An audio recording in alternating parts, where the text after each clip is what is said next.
को गाकर प्रभु का धन्यवाद करेंगे।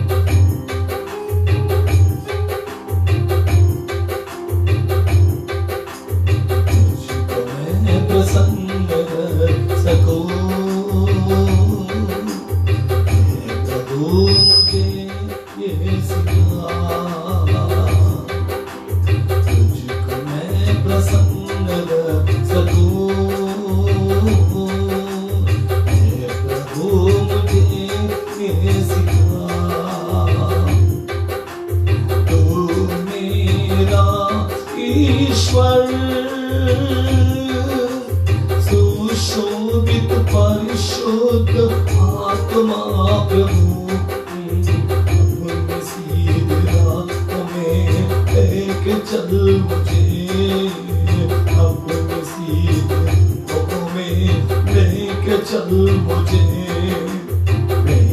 स्तंभ तू, अग्नि स्तंभ तू, शुभ्र ज्योति तू, पावन प्रभु। मेघ स्तंभ तू, अग्नि स्तंभ तू, शुभ्र ज्योति तू, पावन प्रभु। तुझको मैं प्रसन्न रख सकूं, हे प्रभु मुझे ये सिखा।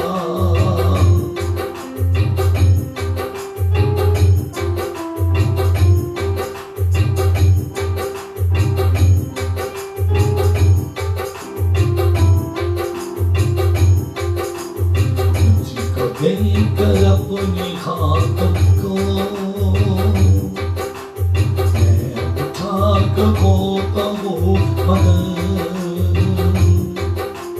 तुझको देकर अपनी हाथों को मैं उठा कर खोता हूँ मगर, जैसे आपकी हिरनी तागे मन मेरा हर एक दिन, आपते तड़पता है, आपते तड़पता है। मेरी चाह, मेरी आशा तू ही तो है।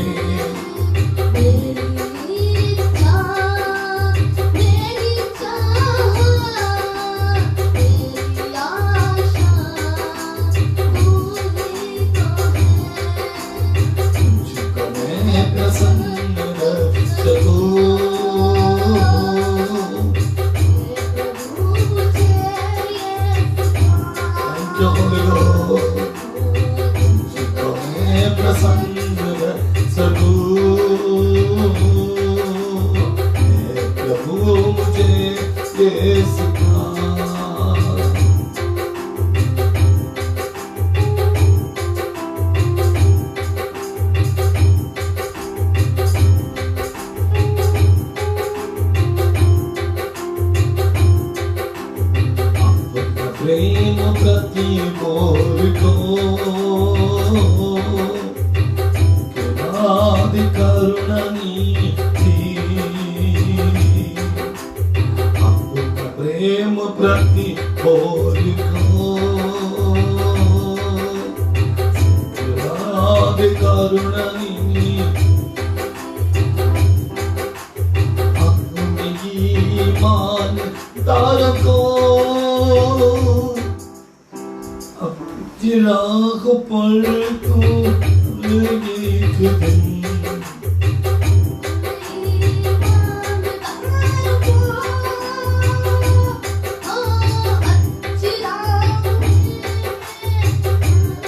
एक दिन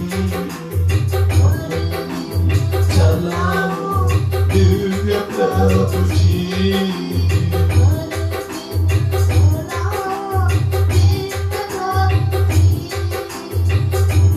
शिखर तू, प्रेम स्नेह तू, मेरा मित्र प्रेम शिखर तू,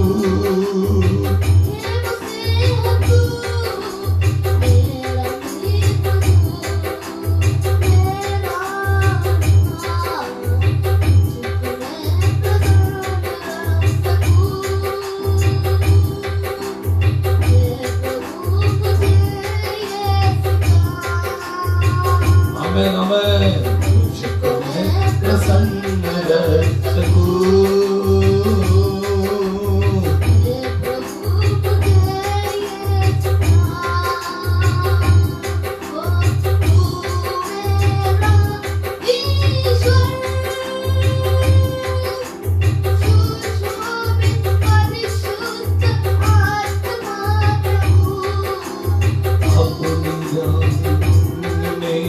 लेके चल मुझे अपनी सीधी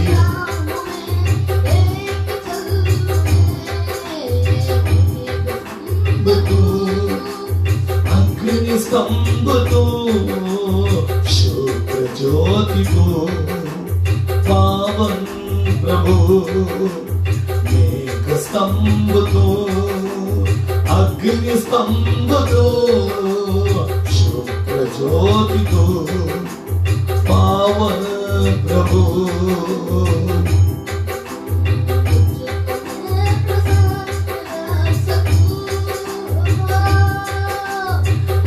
प्रभु मुझे ये सिखा,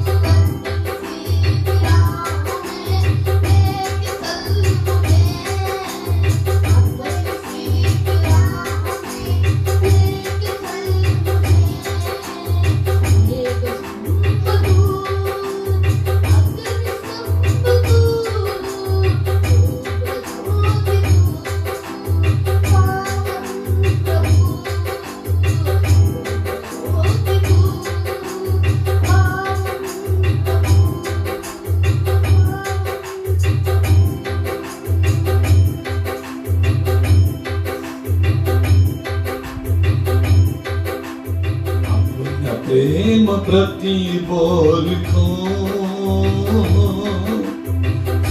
लाद करुणनी, अपना प्रेम प्रति बोल को लाद करुणनी, अपनी मान दारों को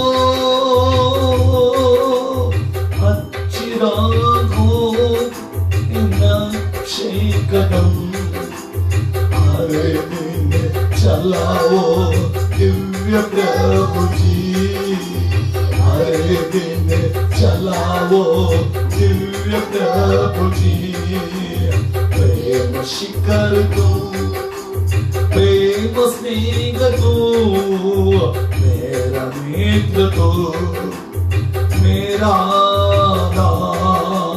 प्रेम शिखर तू, प्रेम स्नेह तू, मेरा मित्र तू, मेरा तुझको मैं प्रसन्न रख सकूं, प्रभु मुझे ये सिखा, तुझको मैं प्रसन्न रख सकूं,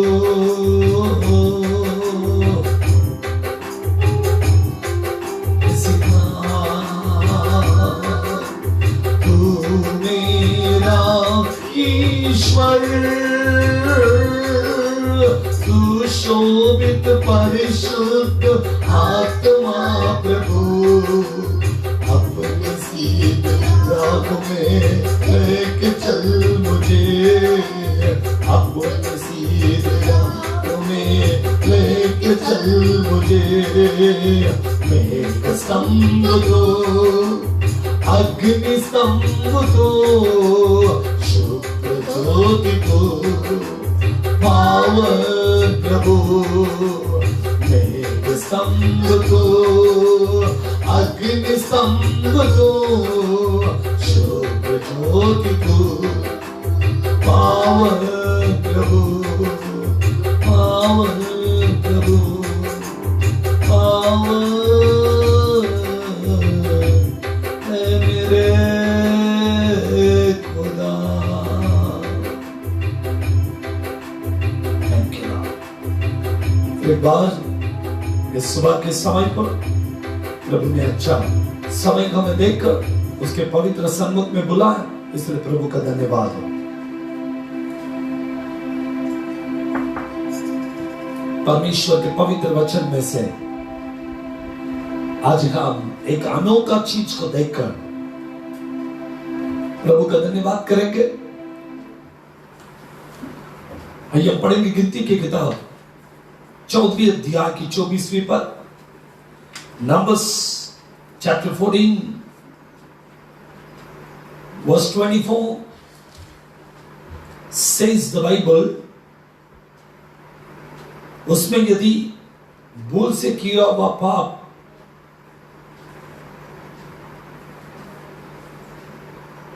मंडली के बिना जाने हुआ हो तो सारी मंडली यहोवा को सुखदायी सुगंध वाला होम बलि करके एक बछड़ा चढ़ाए।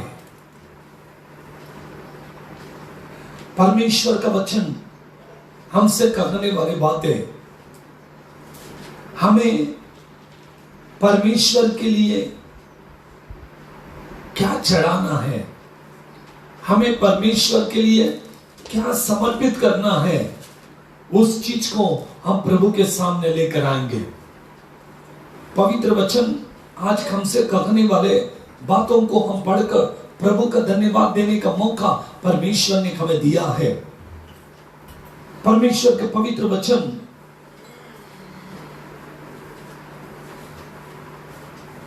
गिनती की किताब 32वीं अध्याय की 11वीं पद को पढ़ेंगे।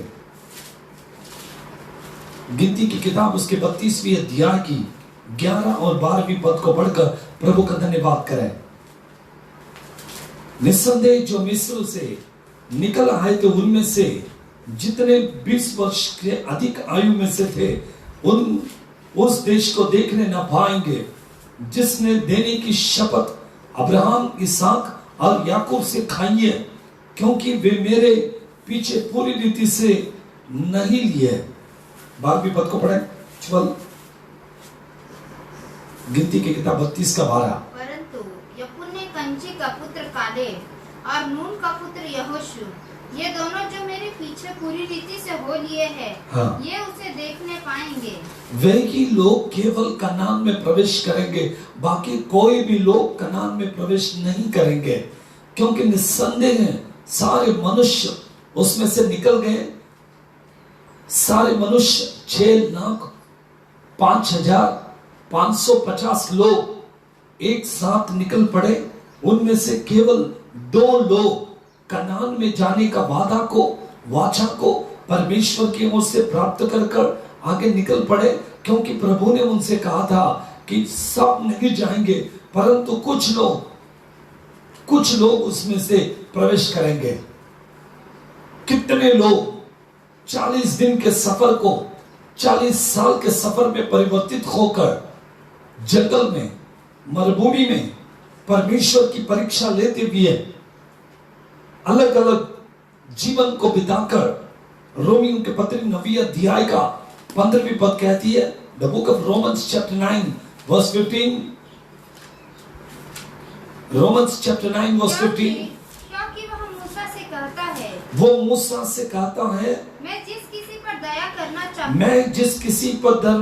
करना चाहता हूँ उस पर दया करूंगा, मैं उस पर दया करूंगा, और जिस किसी पर कृपा करना चाहूंगा, मैं जिस किसी पर कृपा करना चाहूंगा उसी के ऊपर कृपा करूंगा। बाइबल कहती है कि मैं जिन लोगों से प्यार करता हूं, मैं जिन लोगों को छुड़ाना चाहूंगा, मैं उनके ऊपर दया करूंगा। और जिसके ऊपर मैं कृपा करना चाहूंगा मैं उसी के ऊपर कृपा करूंगा। परमेश्वर की दया, उसकी करुणा हम देखते हैं। मूसा ने उसी बात को उठाकर भजन संहिता 91 में लिखा है। वचन कहती है 14वीं पद, उसने जो मुझसे स्नेह किया इसलिए मैं उसको छुड़ाऊंगा, मैं उसको ऊंचे स्थान पर रखूंगा, क्योंकि उसने मेरे नाम को जान लिया है। प्रभु के नाम को जानने वाले लोग, परमेश्वर के नाम को, उसके नाम पर दोहाई देने वाले लोग, उसके नाम पर धन्यवाद करने वाले लोग, वे ही छुटकारा को प्राप्त करेंगे। बाइबल कहती है, प्रेरितों के काम उसकी 4 अध्याय का 12वीं पद में क्या लिखा गया है कि स्वर्ग और पृथ्वी के नीचे केवल एक नाम, जिस नाम से उद्धार मिलेगा वो यीशु नासरी का नाम। हम उद्धार पाने के लिए एक नाम हमें दिया गया। उद्धार, छुटकारा और चंगाई।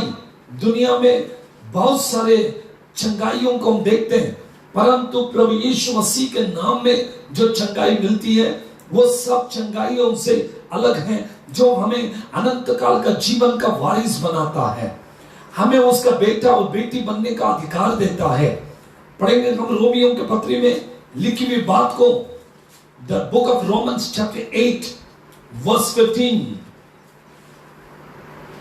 The book of Romans chapter 8 verse 15। क्योंकि तुमको दासत्व की आत्मा नहीं मिली, हमें दासत्व की आत्मा नहीं कि फिर भयभीत हो, परंतु लेपालकपन की आत्मा मिली है। हमें लेपालकपन की आत्मा मिली है। बाइबल कहती है कि परमेश्वर ने हमें गोद लिया। हम संसार के पाप में, हम संसार के शाप में, दुनिया के बातों में, दुनिया की गंदगी में रहते समय प्रभु ने हमें चुन लिया। इन लोगों से हमें अलग किया, ऐसे गंदगी से हमें अलग किया, हमें उसका बेटा और बेटी बनने का अधिकार दिया, उसके पवित्र सन्मुख में खड़ा रहने का मौका दिया, ताकि हम उसकी महिमा करें। क्यों प्रभु यीशु मसीह इस दुनिया में आया? क्यों प्रभु यीशु मसीह अपने जान की कुर्बानी दी? क्योंकि लिखा हुआ है कि जब तक लहू नहीं दिया जाता तब तक पाप एक क्षमा नहीं की जाती। इस लहू को देने के लिए पुरानी युग से लेकर अब तक सारे शास्त्र, वो चाहे कोई भी धर्म का शास्त्र हो, हर शास्त्र में लिखा हुआ है कि लहू को बहाना, भेड़ को, बकरियों को, इसको उसको काट कर उसके लहू को छिड़क कर उससे मनुष्य पवित्र होने का परंपरा हमारे देश में ही नहीं, पूरे दुनिया में, पूरे संसार में ऐसे ही रीत को मना रहे थे। तब यीशु मसीह मनुष्य को छुड़ाने के लिए, प्रेरितों के काम 20वीं अध्याय के 28वें पद में लिखा, उसने स्वर्ग को छोड़कर इस दुनिया में आया और उसने कहा कि अब भेड़ बकरी इनके लहू से नहीं, मेरे लहू के द्वारा मैं अपने खून को दूंगा। सारे मानव जाति के पाप को हरण करने के लिए मैं अपने लहू को छिड़कता हूं।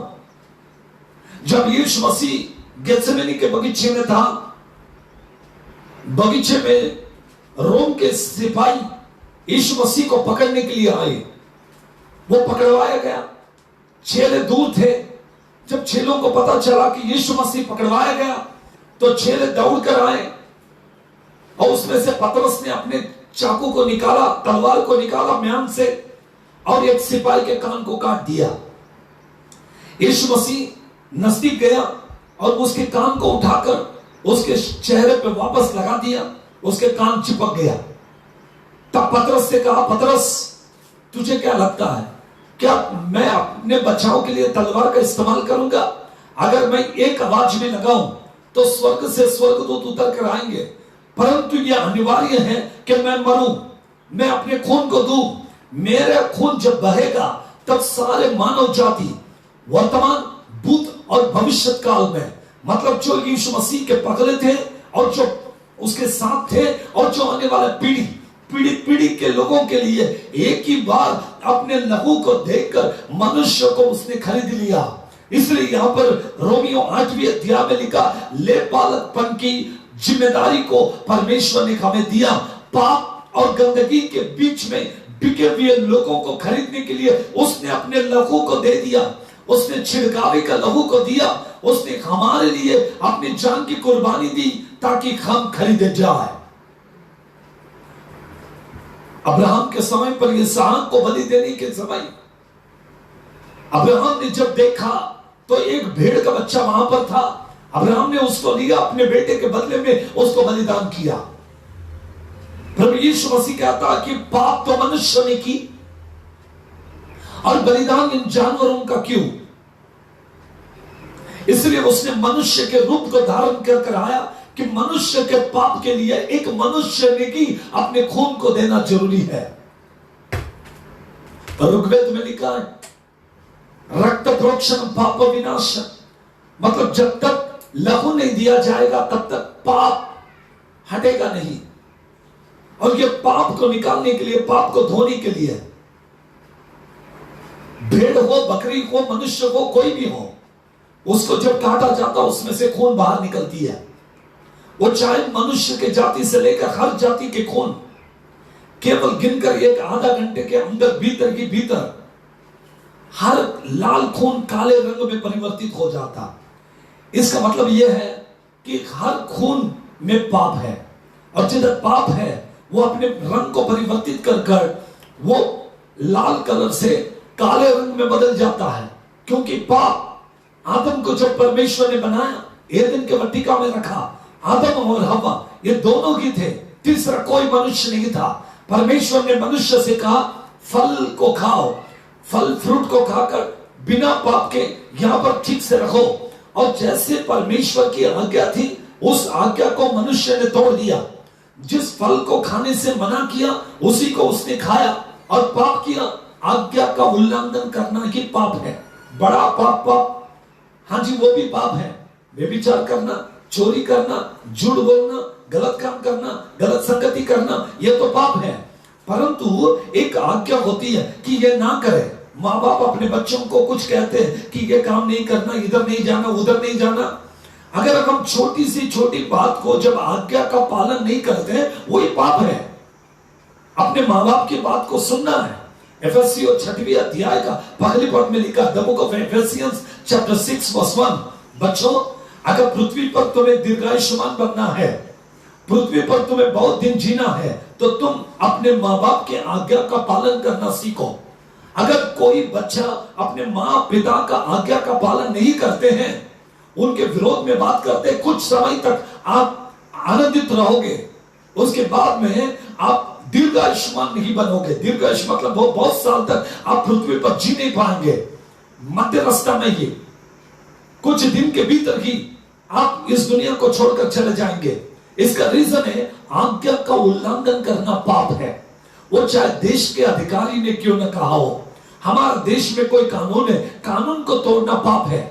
माँ बाप के आज्ञा को तोड़ना पाप है। एदेन के वाटिका में आदम और हव्वा को जब परमेश्वर ने रखा और परमेश्वर ने कहा ये नहीं करना और मनुष्य ने वो की, तभी उन्होंने पाप किया। इसके बाद परमेश्वर ने उनको एदेन की वाटिका से बाहर निकाल दिया। वे लोग वाटिका से बाहर जाकर जीने लगे। उससे पहले जमीन के ऊपर एक भी कांटा नहीं था।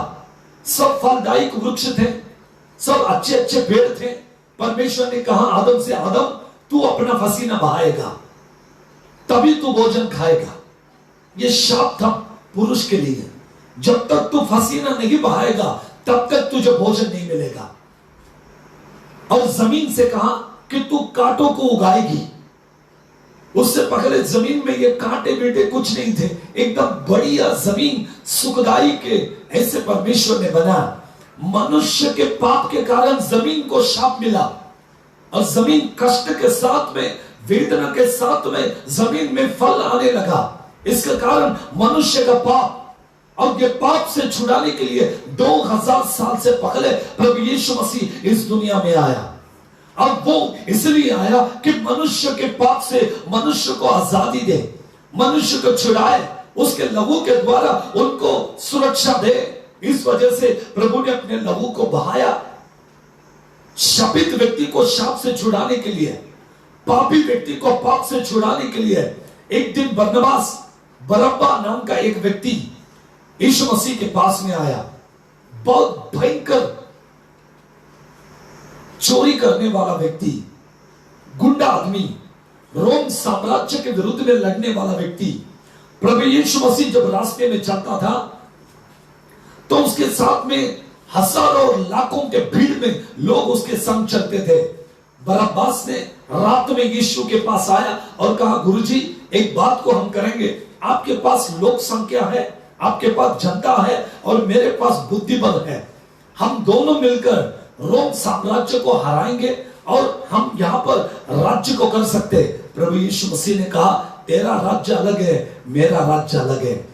मैं राज्य करने के लिए नहीं आया, मैं लोगों को छुटकारा देने के लिए आया, मैं लोगों को चंगाई देने के लिए आया, मैं लोगों को बचाने के लिए आया। जब वो रास्ते में चलता था प्रभु यीशु मसीह, किसी को हाथ लगाकर चंगा करने की आवश्यकता नहीं है। मरे हुए मुर्दों को उसने ये नहीं कहा कि उठकर चलने लग। रास्ते में जब वो चलता था तो भीड़ के भीड़ लोग डेड बॉडीज को, मरे हुए शवों को लाकर रोड में बिछा देते थे, अंधों को बिठाते थे, लंगड़ों को बिठाते थे, विपरीत विपरीत भयंकर बीमारियों को यीशु मसीह के रास्ते में रखते थे। यीशु मसीह जब चलता था उसके छांव जिन लोगों पर, अगर वो मरा हुआ भी व्यक्ति हो उसके ऊपर छांव भी गिरता तो वो उठकर भाग जाता। लंगड़े ठीक होते, अंधे देखते, बहरे सुनते। दुनिया में ऐसे अजीब काम को करने वाला ना कोई था, ना कोई है, ना कोई आएगा। बाइबल कहती है, और केवल बाइबल ने, दुनिया के सारी किताब कहती है, वो उसने ऐसे ऐसे काम किए, ऐसे ऐसे लोगों को चंगा किया, उसने अपने जान की कुर्बानी दी। आखिर में मनुष्य को पाप से बचाना था, आखिर को मनुष्य के पाप की गुलामी से आजादी देना था, इसलिए वो सलीब पर गया, अपने प्राण को दे दिया। जब उसने अपने प्राण को दिया, बराबर 3 बजे के समय उसने अपने जान को सलीब के ऊपर, क्रूस के ऊपर समर्पित कर दिया। शरीर में से आत्मा को बाहर निकला। जब यीशु मसीह शरीर से आत्मा को बाहर निकला तो उस आजू बाजू में रखने वाले शहर के अंदर के सारे मरे हुए लोग कब्र में से बाहर निकल गए, सब जिंदे हो गए। बाइबल कहती है सब लोग अपने अपने गांव में गए, मरे हुए लोग जिंदे होकर चलने लगे। प्रभु यीशु मसीह 3 दिन तक कब्र में रहा, तीसरे दिन कब्र को जीतकर जिंदा उठ गया। मृत्यु और अधलोक की कुंजियां अपने हाथ में रखा। मरण को जीतने वाला, मरकर जिंदा होने वाला, मरकर बहुत लोग दुनिया में आए, सबका खबर आपको देखने को मिलेगा। केवल एक ही कब्र है जो खाली है, वो है प्रभु यीशु मसीह का कब्र। उसके अंदर ना पहले कोई था ना अभी है। अभी भी आप जाकर इजराइल में देख सकते हैं, यीशु मसीह का खबर देखने के लिए खुला रखा, तो लोग आकर देखते हैं। वहां पर उसको रखा था, तीसरे दिन वो जीवित हो गया और स्वर्ग में उठा लिया गया। और उसने कहा कि देखो मैं शीघ्र आऊंगा, मैं जब आऊंगा तो तुम्हें लेकर जाऊंगा। पाप की गंदगी से छुड़ाने के लिए, शाप की गंदगी से छुड़ाने के लिए मनुष्य का एक स्वभाव है। यिर्मयाह नबी के ग्रंथ में लिखा हुआ है, द बुक ऑफ यिर्मयाह, कि हृदय के अंदर 17वें अध्याय में मनुष्य के हृदय में एक ऐसे असाध्य बीमारी है, वो जब कभी ठीक नहीं हो सकता। अगर वो बीमारी शरीर में है, हाथ में है, लाइक कैंसर भी हो तो वो ठीक हो जाएगा। अगर चाहे वो कोरोना वायरस की बीमारी क्यों न हो, वो भी कुछ लोग ठीक होकर घर आ रहे। मतलब कोई भी ऐसी बीमारी नहीं जो ठीक नहीं हो सकता। लेकिन बाइबल कहती है केवल एक बीमारी है जो हृदय और दिल को रहता है, अंदर रहता है। अगर एक बार हृदय के अंदर कोई बीमारी आ गया, वो कभी ठीक नहीं होता। उसको केवल ऊपर वाला ही ठीक करेगा। चाहे वो पति पत्नी के बीच के अंदर का वाद विवाद हो, शक करने की बीमारी हो, वो कभी ठीक नहीं होगा। उसका रीजन ये है, हृदय को पढ़ेंगे हम 17वें अध्याय में। मन तो सब वस्तुओं से अधिक धोखा देने वाला, मन जो है सब वस्तुओं से अधिक धोखा देने वाला होता है।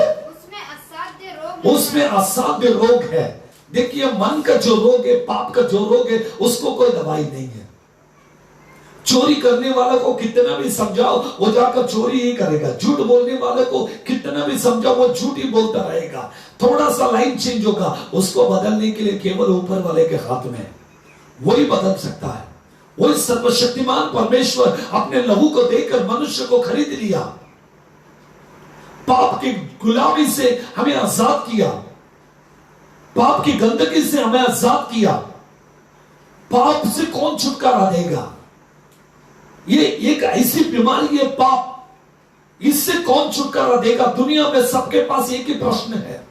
संसार में वो चाहे काला व्यक्ति हो या गोरा व्यक्ति हो, वो चाहे अमेरिकन हो, वो चाहे निग्रो व्यक्ति हो, सभी लोग, ये मानव है, उनका कलर चेंज है, लेकिन सबके अंदर रहने वाला एक ही बीमारी है, पाप। और ये पाप से छुड़ाने वाला कौन है और कौन मनुष्य को आजाद कर सकता है? प्रभु यीशु मसीह। काम, क्रोध, मद, मत्सर, अमोघ, लोभ कहने वाला षटगुण उसके अंदर नहीं था। उसने कभी भी कोई स्त्री के तरफ, किसी व्यक्ति के तरफ पाप के नजर से नहीं देखा। कभी अपने तलवार को उठाकर किसी को काटा नहीं, किसी के ऊपर क्रोध किया नहीं, कहीं पर कोई भी गलत मनुष्य के स्वभाव उसके अंदर दिखाई नहीं दिया। इसलिए वो सर्वशक्तिमान और सर्वव्यापी परमेश्वर है। ईश्वर में और मनुष्य में कोई बदलावट होना चाहिए। अगर ईश्वर मनुष्य के स्वभाव को रखता है तो ईश्वर में और मनुष्य में क्या फर्क है? अगर मनुष्य और ईश्वर दोनों एक जैसा है, लड़ते हैं, झगड़ते हैं, ये करते वो करते, तो दोनों में क्या भेदभाव है? लेकिन मनुष्य अलग है, ईश्वर अलग है। ईश्वर वो सबसे ऊपर है। उसने सृष्टि को बनाया, उसकी जुबान से, उसके वचन से, उसकी बातों से आकाश बन गई। मनुष्य क्या है? एक छोटा कीड़ा है। बाइबल कहती है परमेश्वर के दृष्टि में 1000 साल एक दिन का बराबर है। 1000 years equal to 1 day। मनुष्य 100 साल जीता है, ज्यादा, वो भी कोई नहीं जीता है। 70-80 साल बहुत हो गया। लेकिन परमेश्वर के दृष्टि में मनुष्य एक दिन कभी जिएगा, जब 1000 साल जिएगा तो वो व्यक्ति एक दिन जीता है।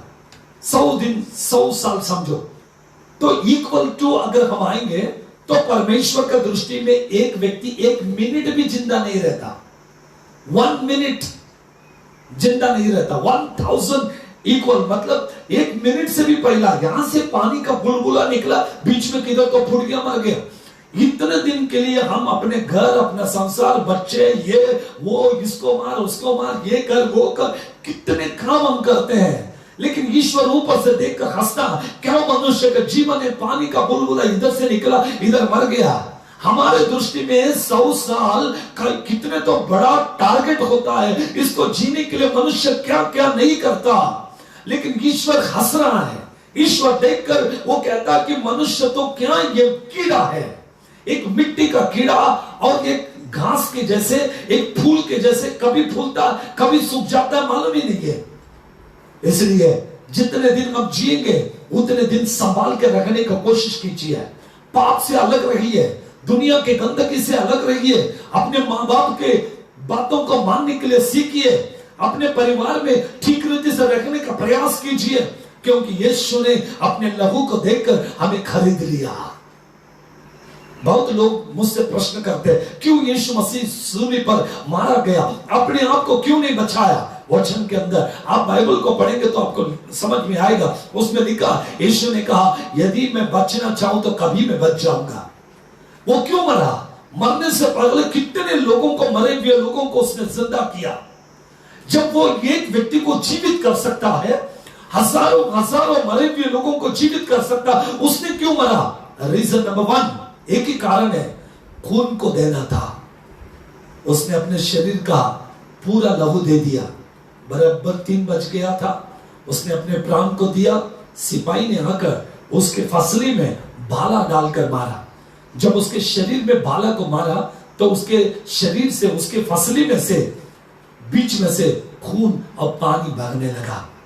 मनुष्य के शरीर से पानी तब आता है जब खून पूरी तरह से बह जाती। खून बह के खत्म होने के बाद आखिर में पानी बचता शरीर में, वो पानी भी बह गया। टोटल बॉडी एम्प्टी, पूरा शरीर खाली खाली हो गया हमारे लिए, हमें छुटकारा देने के लिए। तीसरा दिन वापस उठा और मनुष्य को सब अपने चेलों को दिखाई दिया। सबके पास जाकर यीशु ने कहा, देखो मैं अपना कार्य को किया, मेरे मनुष्य को छुड़ाने के लिए अभी भेड़, बकरी, मुर्गी, इनका खून नहीं चाहिए, मेरा लहू काफी है। मैंने सब लोगों के लिए, मनुष्यों के लिए अपने खून को दिया उनको आजाद करने के लिए, उनको छुड़ाने के लिए, पाप की गुलामी से अलग करने के लिए मैंने खून को दे दिया। उसी खून के द्वारा, उसी लहू के द्वारा आज मनुष्य आजादी को पाता है। मैं आपको एक उदाहरण कहता हूं। राजमंड्री में परमेश्वर का एक सेवक है, जॉन वेस्ली। उनकी गवाही को मैं सुना। वो कभी अस्पताल नहीं जाते, शादी भी नहीं किया। 1000 पास्टर लोग, किसी ने शादी नहीं किया, सब लोग एक साथ रहते हैं, वो अलग अलग चर्च में। जॉन वेस्ली एक दिन एक प्रेयर में जा रहा था, लेट हुआ, इसलिए उन्होंने अपने कार को स्पीड में चला। उनके साथ में 3-4 लोग पीछे बैठे थे। गाड़ी जाकर एक बड़ी पेड़ को ठोक दिया, ब्रेक फेल हो गए, गाड़ी का पूरा पार्ट्स उनके शरीर में लग गए, कांच घुस गए, उसके पेट से हथेलियां बाहर निकली, उसके हाथ टूट गया, पैर टूट गया, उसका गर्दन टूट गया। बाकी लोग पीछे वाले तो निकल गए, आगे का दरवाजा लॉक हो गया और इंजन में आग लग गई, छोटा छोटा आग लग गया। लोगों ने दरवाजा को तोड़कर इस सेवक को बाहर निकला। जवानी के दिन था।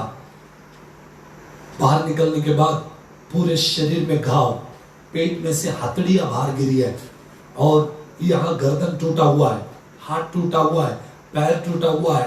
एम्बुलेंस में डालकर अस्पताल को लेकर जाते समय परमेश्वर के दास ने उनसे पूछा, कहाँ लेकर जा रहे भाई? उन्होंने कहा अस्पताल लेके जा रहे। बोला, मुझे हॉस्पिटल मत लेके जाओ, मुझे चर्च में लेके जाके डाल दो। मैं जीऊंगा तो प्रभु के लिए जीऊंगा, मैं मर भी जाऊंगा तो प्रभु के लिए मर जाऊंगा।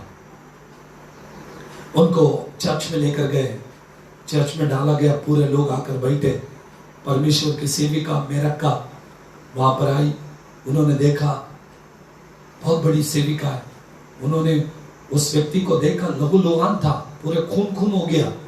गर्म पानी किए, गर्म पानी से पूरा शरीर को पोंछकर पेट की हथेलियां वापस पेट में ढकल दिया और जिधर जिधर घाव था पूरा पोंछ लिए।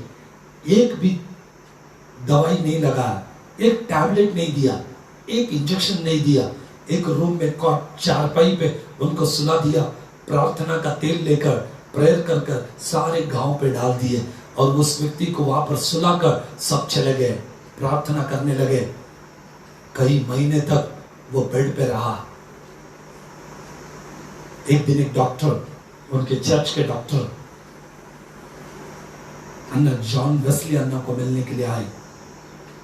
अन्ना, आपके शरीर में बहुत घाव है, मैं एक छोटा टैबलेट आपको दूंगी, चावल के दाने के जितना ही है, स्मॉल टैबलेट, इसको खा लो।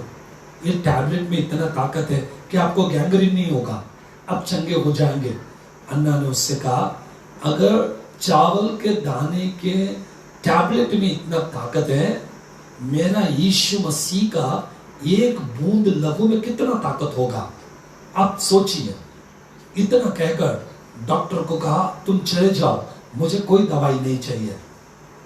प्रभु ने 3 महीने के भीतर उसको खड़ा कर दिया, बिना टैबलेट के, बिना दवाई के, विदाउट इंजेक्शन, कुछ भी नहीं, ठीक से खड़ा हो गया, ठीक से चल रहा है, हाथ ठीक से काम कर रहा है। हथेली, पेट से हथेली एयर निकलने के बाद आदमी जिंदा नहीं रहता, पेट फूल जाता है। लेकिन यह व्यक्ति, आप YouTube में जाइए, देखिए, टीवी में देखिए, आज उसके चर्च में 25,000 लोग एक साथ बैठकर वचन को सुनते हैं, क्योंकि प्रभु ने इतना बड़ा काम किया। उसने लहू को दिया हमारे लिए, उसके खून में इतना ताकत है, आपको दिखाई नहीं देगा। उसमें इतना ताकत है जो मनुष्य को चंगा कर सकता है। आज वही बात को मैं आपको समझा रहा हूं कि यीशु मसीह का लहू में इतना ताकत है कि दुनिया में कुछ भी नहीं। लोग मुर्गी का लहू, बकरी का लहू, इसका उसका लहू देकर प्रसन्न करना चाहते। मैं कहता हूं ये कुछ काम का नहीं है, मत दीजिए। कोई मुक्का प्राणी को मारने से हमारा पाप धुल नहीं जाएगा। पाप हमने किया, वो हमको चंगाई देगा। हम प्रार्थना करेंगे, Lord we are a sinners, हम पापी हैं, हमें क्षमा कर। बस एक बात है, कबूल कीजिए, घुटने पे जाइए, प्रार्थना कीजिए। जैसा एक बच्चा अपने माँ से, बाप से बात करता, वैसे ही एक व्यक्ति अपने ईश्वर से प्रार्थना करे। कोई टेक्निक नहीं है, कोई प्रार्थना सीखने की जरूरत नहीं है, ऊपर वाला किसी को मारता नहीं है। सिंपल प्रार्थना, जैसे अपने मां से बाप से बात करते हैं वैसे सर्वशक्तिमान परमेश्वर से बात कीजिए। वो आपको छुड़ाएगा, वो आपको बचाएगा। चाहे कोई भी बीमारी हो, चाहे विपत्ति हो, कुछ भी हो, कितना भी बड़ा मंत्र मारने वाला हो, कितना भी बड़ा जादू करने वाला हो, कितना भी बड़ा करनी करने वाला हो, केवल एक नाम, यीशु नाम, जिस नाम के सामने कोई मंत्र नहीं चलता, कोई जादू नहीं चलता, चाहे वो कोई भी हो, कितना भी बड़ा चक्रवर्ती क्यों ना हो, यीशु मसीह उससे हमें आजाद करेगा। यीशु मसीह हमें बचाएगा, क्योंकि पवित्रता के सामने अपवित्रता नहीं रुक सकती है। उजियाला के सामने अंधकार नहीं रुक सकता है। ये उजियाला है, यहां पर कोई भी अंधकार नहीं रुकेगा। पवित्रता के सामने अपवित्रता नहीं रुकेगा। इसलिए किसी से मत डरिए। कोई आपको जादू टोना नहीं करेगा, कोई आपको मंत्र का काम नहीं करेगा। आप पवित्र रहिए, आपका हृदय शुद्ध रखिए। कोई भी चाहे कुछ भी करे, आपको कुछ नहीं होगा। आप सही रीति से चलिए। ऊपर रखने वाला यीशु नासरी आपको देख रहा है। आपके जीवन को पवित्र और शुद्ध कर कर वो जब आएगा उस दिन वो लेकर जाएगा। हम विश्वास करते हैं प्रभु यीशु मसीह जल्द आने वाला।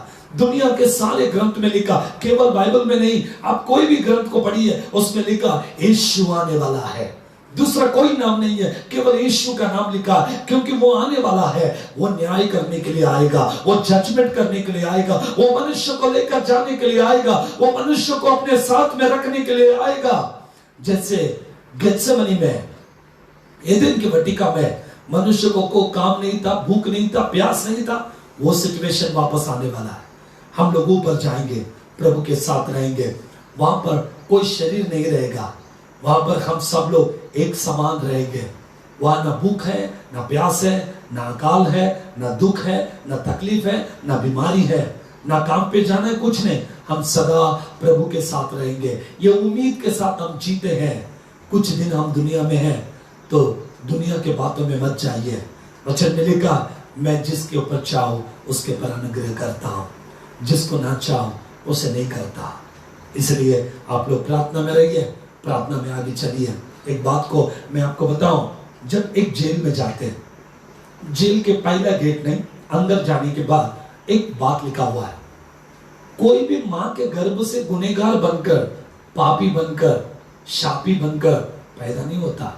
मनुष्य के कर्म उसको पापी बनाता, मनुष्य के कर्म उसको गुनहगार बनाता है।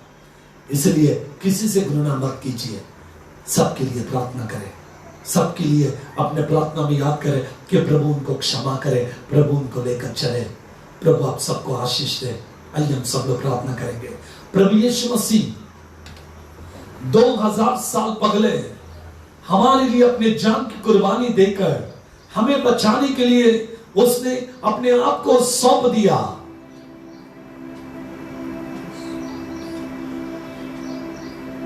रिया नमासिया,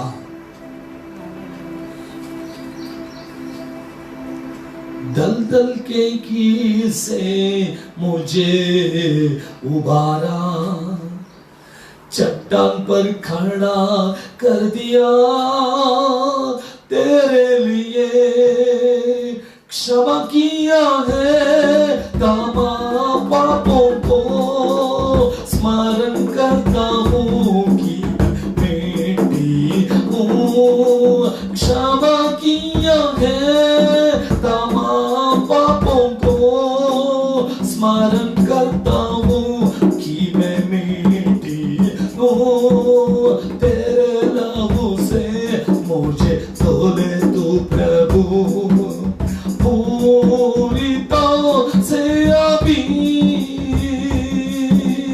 तेरे की सवार होने के लिए मेरे जीवन में काम कर तू प्रभु, तेरे ही सवार होने के लिए मेरे जीवन में काम कर तू प्रभु। प्रभु तेरे समान बनना है बाप। पाप और शाप को छोड़कर, दुनिया के बातों को छोड़कर आपके जैसे बनने के लिए आज मेरी आवाज को सुनने वाले लोग अपने अपने परिवारों में, अपने अपने घरों में बैठकर आपके पवित्र सम्मुख में रखने वाले हर एक व्यक्ति को चंगा कर, छुड़ा ले बाप, आजाद कर। Thy glory will come, O Father. Riyanamasi andara kavashabalandera. Lord, use for thy glory. Use us, Lord. प्रभु आपके नाम की महिमा के लिए आज आपके पवित्र वचन को सुनने के लिए आए हुए तमाम लोगों को चंगा कर, आशीषित कर। हर बीमारी जाती रहे यीशु के नाम में, हर समस्या जाती रहे यीशु के नाम में। आप जहां कहीं भी हो, आपके शरीर में कहीं पर भी तकलीफ हो, अपने हाथ को रखिए। मैं आपके लिए प्रार्थना करूंगा। जब मैं आपको प्रार्थना करूंगा, यीशु नासरी आपको चंगा करेगा। आप चाहे कहीं भी हो, अभी आप चंगाई को प्राप्त करेंगे यीशु के नाम में। Almighty God, in the name of Jesus, मैं यीशु मसीह के नाम में आपके वचन को सुनने वाले तमाम लोगों के लिए प्रार्थना करता हूं कि उनके शरीर की सारी तकलीफ, उनके शरीर की सारी वेदनाएं यीशु के नाम में अभी छूटती रखे। Leave in the name of Jesus. सारा दर्द, सारा तकलीफ, सारी वेदना, सारी मुसीबत है यीशु के नाम में निकल जाए। सारी करनी, मंत्र, तंत्र, जादू, टोना यीशु के नाम में मैं भगता हूं। सारी बीमारी की आत्मा निकल जाएगी यीशु के नाम में। लॉर्ड, भूखे प्यासे रखने वाले लोग जिनको एक समय का भोजन नहीं है, पिता कृपा करना, दया करना बाप, उनको भोजन की वस्तुएं उन तक पहुंचने के लिए आप लोगों के मन में काम करें। सरकार को देने के लिए मदद करना पिता, आसमानों के लिए प्रार्थना करना, उन्हें भी तो मदद करना। जिन जिन लोगों को हमारी प्रार्थना की आवश्यकता है, उनके लिए मैं प्रार्थना करता हूं, कृपा करना बाप। कोविड-19 से बचाइए, मेरे देश को बचाइए, महाराष्ट्र को बचाइए, हमारे पूना जिला को बचाइए, हमारे शहर को बचाइए, हमारे तालुका को बचाइए। प्रभु, कोई भी आत्मा नाश न हो। जितने लोग अस्पताल में हैं, उन सबको चंगा करना बाप। सब आशीषित होकर घर पे आए, सब लोग चंगे हो जाए। यीशु के नाम में सब लोग चंगाई को प्राप्त करें। लॉर्ड हील आवर फादर, कृपा करना, दया करना मेरे देश पर, हमारे गरीब जनता को मदद करना पिता। जंगलों में आदिवासी लोग जिनको भोजन की सामग्री नहीं है, उन तक पहुंचाना पिता। नक्सलाइट्स के परिवर्तित करना बाप। गांव खेड़ों में रखने वाले लोग, उनकी जरूरतों को पूरा करना। स्लम एरिया में रखने वाले लोगों की जरूरतों को पूरा करना, उनकी भोजन वस्तुएं उन्हें देना बाप। हर जरूरतों को पूरे करे यीशु नासरी के नाम में। लॉर्ड, कृपा दया कर, चंगाई को देकर अपनी महिमा कर। आदर, सम्मान, महिमा आपको देकर अपने सामर्थ्य खातों को आगे बढ़ाए। हमारी प्रार्थना को सुना, इसलिए धन्यवाद। हर एक व्यक्ति को चंगा कर, शांति दे, समाधान दे, परिवारों में शांति दे, समाधान दे। अपने पवित्र नाम की महिमा के लिए अपने चंगाई को दिया, इसलिए धन्यवाद देकर यीशु मसीह हमारे उद्धार करता, इनके मीठे और मधुर नाम से मांगते हैं, आमीन। Thank you.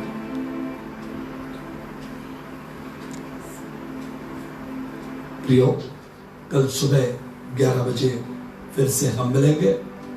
अगर कोई टाइमिंग चेंजेस होगा तो आज शाम तक हम फेसबुक में अपलोड करेंगे। हम सोच रहे कुछ टाइमिंग चेंजेस करने के लिए। अगर ऐसा कुछ है तो आज शाम तक हम फेसबुक में, व्हाट्सएप में इस बात को हम अपलोड करेंगे। यूट्यूब में प्रेयर पावर मिनिस्ट्रीज स्लाइस सोलोमन राज भंडारे, ऐसे कर आप YouTube में हमारे सारे वचन को सुन सकते हैं। प्रभु आप सबको आशीषित करे। सभा समाप्त। सभी को मसीही वंदना।